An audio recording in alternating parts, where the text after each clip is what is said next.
بسم اللہ الرحمن الرحیم۔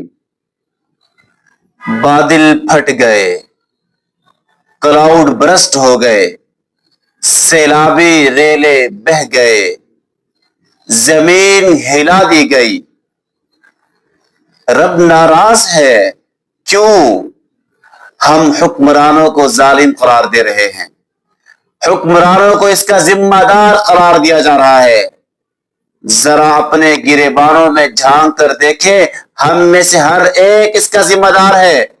کیا سیلابی ریلیں آ جانے کے بعد، کلاؤڈ برسٹ ہو جانے کے بعد، زمین کے ہلا دیے جانے کے بعد میری زندگیوں میں کوئی فرق آیا یا نہیں آیا؟ یا پہلے کی طرح میں گناہوں میں جی رہا ہوں؟ جیسے پہلے میں نمازیں نہیں پڑھتا تھا، کیا نمازیں شروع کی؟ پہلے کاروبار میں جھوٹ بولتا تھا، کیا ان عذابات کے آ جانے کے بعد جھوٹ بولنا بند کیا؟ یہاں تک سننے میں آ رہا ہے کہ سیلابی ریلوں میں جو لوگوں کا سامان چل کے آ رہا ہے، جانور یا قیمتی سامان، لوگ اپنے گھروں میں رکھ رہے، مال غنیمت سمجھ رہے۔ اور کئی لوگوں سے سننے میں آیا، سوشل میڈیا، الیکٹرانک میڈیا پر دیکھا، کچھ لوگ کہہ رہے ہیں فصلیں تباہ ہو گئی، اس سال فصل کم ہوگی، گندم کم ہوگی، میری فصل تو بچ گئی، انشاءاللہ اچھا ریٹ لگاؤں گا، اپنی مرضی منمانی کا ریٹ لگاؤں گا۔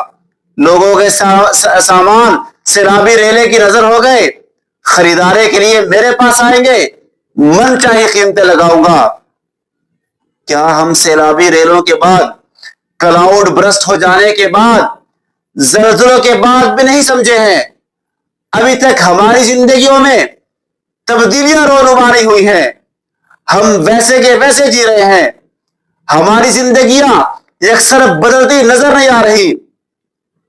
میرا دل کہتا ہے اگر ہم محمد عربی صلی اللہ علیہ وسلم کی امت میں سے نہ ہوتے، آپ صلی اللہ علیہ وسلم کو یہ شان حاصل نہ ہوتی کہ آپ کی امت پر اجتماعی عذاب نہیں آئے گا، تو شاید ہماری شکلیں مسخ ہو چکی ہوتی، شاید ہم زندہ زمین میں دھسا کے دیے گئے ہوتے، شاید ہم اس روئے زمین پر رہنے کے قابل نہ ہوتے اور ہمیں اس روئے زمین سے اٹھا دیا جاتا۔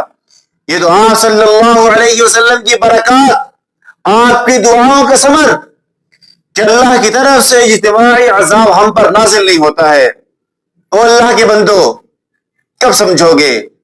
جب یہ پانی سر سے اتر جائے گا، جب ہم اس زمین میں دھسا دیے جائیں گے، جب ہم بھی پانیوں کی نظر ہو جائیں گے، جب ہمارا سب کچھ لٹ جائے گا، پھر سمجھیں گے۔ پھر تو فرعون بھی کہہ رہا تھا اے ربا، موسیٰ اور ہارون کے رب پر ایمان لاتا ہوں، لیکن رب نے کہا اب پانی سر سے گزر چکا، اب ایمان لانا کام نہیں دے گا۔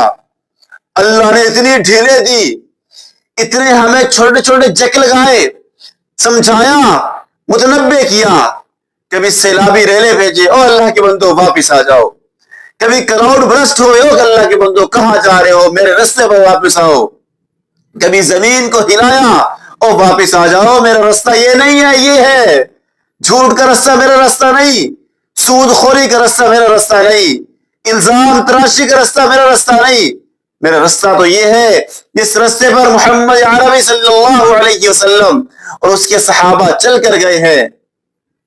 اگر اب بھی ہم ان رستوں پر واپس نہیں آئیں گے، پھر اپنی تباہی کے منتظر رہیں۔ ہاں، اس لیے وقت ہے اللہ کے بندو، اجتماعی توبہ کریں، اللہ سے مانگیں، اللہ میں گناہگار سہی، بدکار سہی، بہت گناہ ہو گئے، تجھے ناراض کر لیا، اے ربا، اے ربا، ان آزمائشوں کا میں قابل نہیں ہوں، ان بلیات اور آفات کا میں متحمل نہیں ہوں، اے اللہ ایک بار معاف کر دے، آئندہ ایسے نہیں ہوگا۔ دیکھنا ہمارے اجتماعی توبہ جب دل سے ہوگی، انشاءاللہ یہ کراؤڈ برسٹ ہونا ہی بند ہو جائیں گے، اور یہ سیلابی ریلیں بند ہو جائیں گے، اور انشاءاللہ یہ آنے والے زلزلے انشاءاللہ یہ بھی رک جائیں گے، لیکن شرط اول یہ ہے کہ دل کے خون کے آنسو ہمارا دل روئے۔ اگر صرف باتیں کرتے رہے، صرف زبانوں پر کہتے رہے اللہ معاف کر دے، اور دل میں وہی پرانے عزم، وہی پرانے خیالات، وہی برے خیالات اگر موجود رہے تو پھر یہ دعائیں شاید قبولیت سے نہ نوازی جائیں۔ دعاؤں کی قبولیت کے لیے اور ان آنے والی آزمائشوں سے نکلنے کے لیے اس دل کا خون کے آنسو رونا اس وقت بہت ضروری ہو چکا ہے۔